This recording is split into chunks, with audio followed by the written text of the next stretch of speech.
Hello, my beautiful people. Welcome back to my channel. Kenneth Okonkwo has come out to say that the minor that was released, Tinubu has to compensate them. For August bad governance protest, some children were seen carrying Russian flags. So they were arrested since that August up to date. They were still in Criţiĉize, until some person that is very dark man went there and saw them and brought them out, announced it, and a lot of people were shouting. So then the lawyers now, and now I heard that Tinubu gave an order to release them. So welcome back to my channel. If you're seeing me for the first time, my name is Joyce Anyanwụ. So before we continue this video, let's just listen what Mr. Kenneth Okonkwo have to say about this matter on Arise TV. Then we will come back and wrap it up. Thank you. Again on April 18, 2019, and forfeiture of his bank accounts by the Umar Yakubu Danladi-led tribunal was struck down by the appellate court following the resolution of the issues that led to the trial and conviction. Well, for this conversation, we now have joining us from our Abuja studio a lawyer and public affairs analyst, Kenneth Okonkwo. He will also be interrogating President Tinubu's political appointments in all sectors and the quality and quantity of representation of each zones.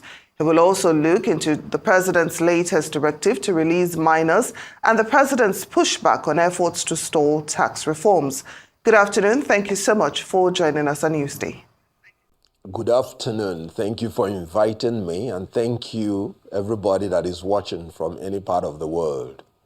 So let's start, with the ex-CJN's acquittal. What are your thoughts on the ruling acquitting him of false assets declaration charge? Well, it was a very straightforward decision from the Court of Appeal, being a settlement judgment, meaning the parties actually settled out of court and came to the court for the courts to announce the terms of their settlement. I recall when the CJN was to be appointed, I was one of those people that came out on TV and marshaled the points while he was substantially qualified to be CJN. But the CJN did not understand when you climb to that height, a lot of politics go behind the schedule. When the political hawks came against him, I was one of the people that said you should resign at that point so that you do not go into history as the first CJN that was stood on the dock and tried for criminal offense. But he delayed, and unfortunately, they still disgraced him, and eventually he resigned. So it is good for us whenever you are losing relevance and you know you don't have the political clout to sustain yourself, to resign. It doesn't make you that you have admitted the guilt, but it makes you to reduce the amount of shame for which your traducers have subjected you to. Eventually he resigned. So what he just went to do was to go to court to put the record straight that he ought not to have been arraigned after he had resigned. And of course, the court agreed with him that the court lacked jurisdiction to try him when he has resigned from being the Chief Justice of Nigeria. So it was more like a settlement out of court than for the court to pronounce the terms of settlement. Now, the Nigerian Bar Association at the time described his suspension as a coup against the judiciary. So what measures, can be taken to protect the independence of the judiciary and to ensure that such does not happen again? The judiciary should learn to live above board. The standard of judgment for the judiciary is higher than that of the ordinary person. Because being a judge, you are likened to be a person appointed by God Almighty to superintend the justice of your fellow men. So you have to first and foremost live above board.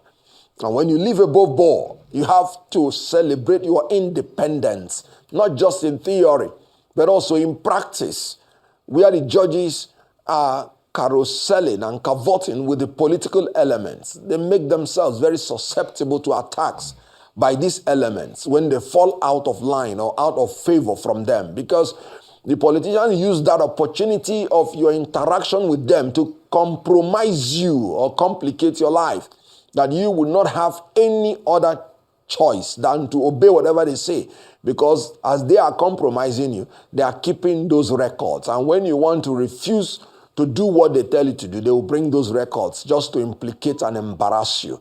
So the judges should learn to know that the job they are doing is more like a divine job, and don't ever try to communicate illicitly with these politicians. Then secondly, we should learn to observe the separation of powers. We have three arms of government. They are independent and they are separate.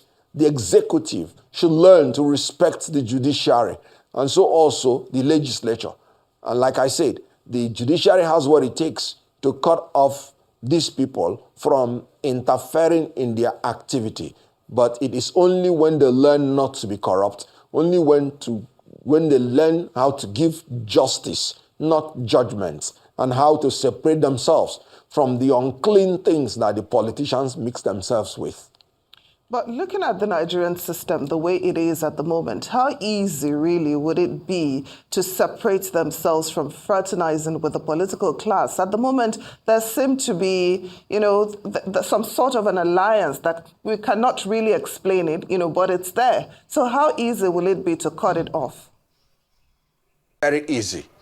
As long as you want to be committed to excellence, as long as in the judiciary, the NJC, should learn to recommend people for appointment based on competence, not based on connection.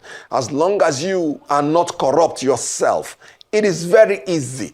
The executive cannot influence the judiciary when they don't want to be influenced.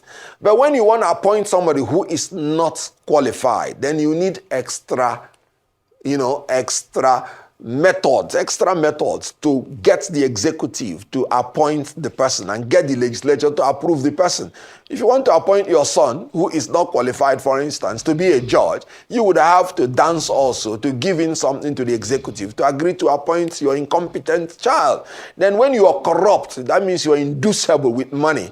Then what do you think? It's easy for the executive to buy you. But when you make up your mind that you will have the spirit of excellence, you will not be corrupt, and you will appoint only competent persons from wherever they come from, you can stand your ground and you can withstand any pressure, and things will move by its own natural flow, and nobody will ever move you. He said, because God is at my right hand, I shall not be moved. But God cannot be on your right side if you are an unholy vessel. So let us exclude incompetence and corruption from our system, and every other thing will be added onto us. It's very easy. Okay, well, I hope it can be done, just as you have said. Now, I would like us to move to another issue, that of the president's latest directive, releasing the minors who were accused of treason following their participation at the Endbad governance protest. The president, also ordered a probe into all those involved in the arrest of these minors. What are your thoughts, on this occurrence? It is very unfortunate that this government continually brings shame and bad name internationally and nationally on Nigeria. The question is, what have they achieved by arresting and detaining unlawfully and illegally and shamelessly children on the pretense that they committed treasonable felony? What is treasonable felony? I'm going to explain it in a very, very, very ordinary language. It's like people mounting armored cars, going on AK-47 and overthrowing Tinubu from the villa. Look at those children. How many of them have even seen armored cars? How many of them can operate AK-47 to overthrow a government? And what were they doing when they were arrested? They were simply crying in the street. We are hungry. We are undergoing hardship. Ameliorate our situation. And you as a government, because you say they were carrying flags, and then they have now committed treason. Meanwhile, Section 39, Section 40, Section 41 of the Constitution made it clear that these children are entitled to freedom of expression, freedom of movement, freedom of association, freedom of assembly. And when they are doing that, expressing themselves that they are hungry, you went and caught them. You say they were carrying flags. May I ask, does President Tinubu not fly the flags of other countries when he is accepting ambassadors into Nigeria? Do they not fly the flags of other countries when they are dealing with other countries?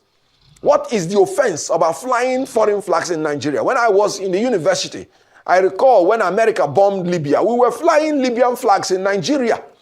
Section 36, subsection 12 of the Nigerian Constitution is very clear. You cannot charge anybody of any crime except it is prescribed in a written law. So what is the crime of carrying flag, foreign flag? You say they are crying that they should have a military intervention. Let me make it clear. If I say I prefer military rule to civilian rule, it's not an offense. You must prove that I have attempted to overthrow the government, or I'm conspiring with people to overthrow the government forcefully before you can begin to think about treasonable felony. It is a shame that these children have been degraded, dehumanized unnecessarily. Let me tell you, Section 34 is very clear. Every individual is entitled to respect for the dignity of his person, and accordingly shall not be subjected to torture, inhuman or degrading treatment. These children have been subjected to torture, inhuman and degrading treatment. And you can imagine this government saying that they were faking their fainting in court. May I ask, all those ribs that were exposed, that showed signs of malnourishment, were these children also faking it? The only fake thing I have seen in this Nigeria presently is this government lying at every opportunity, even lying against children. Children that you know are almost dying. You could see it. And you say they are faking, they are fainting. They were running after granules. They were running, they were already hungry. And now you put them to die. This government is inhuman. I have not seen such an issue before. So it's not about Tinubu releasing them. It is about, were they meant to be arrested in the first place? And you're talking about treasonable felony. Let me now interrupt you there, about whether they were supposed to be arrested in the first place. According to the first PRO, that's Muyiwa Adejobi, he says only those below the age of 7 are not liable under the law. So according to him, the police did not err in arresting and prosecuting those minors. What are your thoughts on this? All right, let me educate him a little bit on the point of law. May I respectfully admit that in Nigeria, it is only when you are below 7 that you are not criminally responsible. But let me remind him that the law is that when you want to bring children to court, you bring them to a juvenile court. When you want to bring them to court, or any human being for that matter, you charge him for an offense that he committed. You can only say these children committed, maybe, assuming without considering they even committed any crime. You'll be talking about bailable offenses. You'll be talking about maybe a breach of public peace. You'll be talking about maybe affray, maybe theft, or anything, not treasonable felony. And let me remind him that you do not even lock up children where you lock up adults. As far back as when we were in the colonial regime, they made it that somebody between the age of 16 and even 21 will be taken to a Bostal institution, a reformatory, regarded as even not matured enough to be taken to prison. And then you are bringing them to court. Let me remind him that 2 months is the only time that even a court can bring somebody to custody. That is, if you had taken the person to court within 48 hours. Then after 2 months, if you have not tried him to court, you must release him unconditionally or upon such terms as to let him go, but to come for his trial. These children had been in detention for 3 months. Where did he get that power?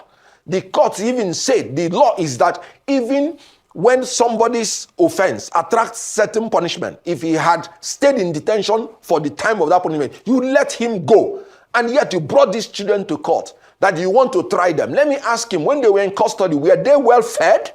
Were they not being tortured? Were they not given inhuman and degrading treatment against the Constitution of Nigeria, Section 34, Section 35, Section 36? They breached all these laws. And he is saying that I'm even ashamed that he will come out and begin to defend the indefensible.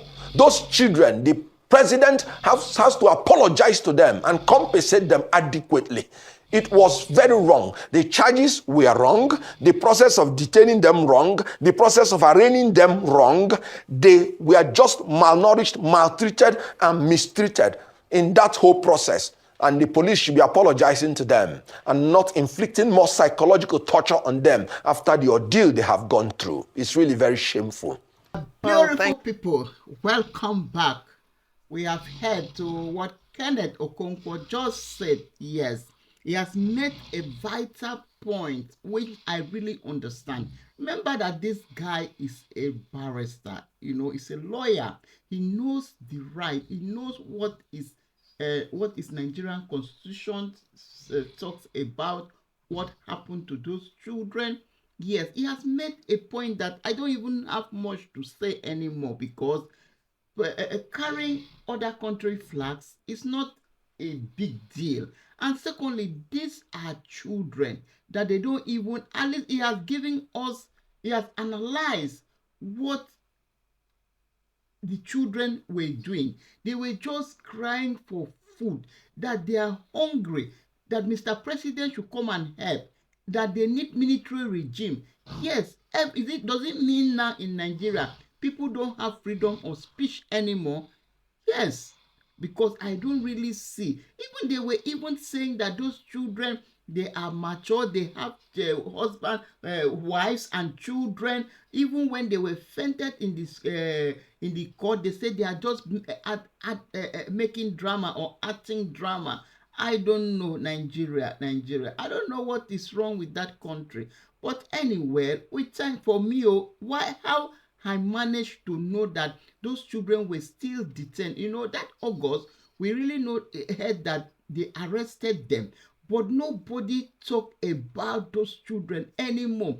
Even the media houses, nobody make mention of those children until when the very dark man was detained. The very dark man came out and said, these children, they are still here. So from that day, they started doing, everything to see. Now I heard that Mr. President has ordered that they should release them.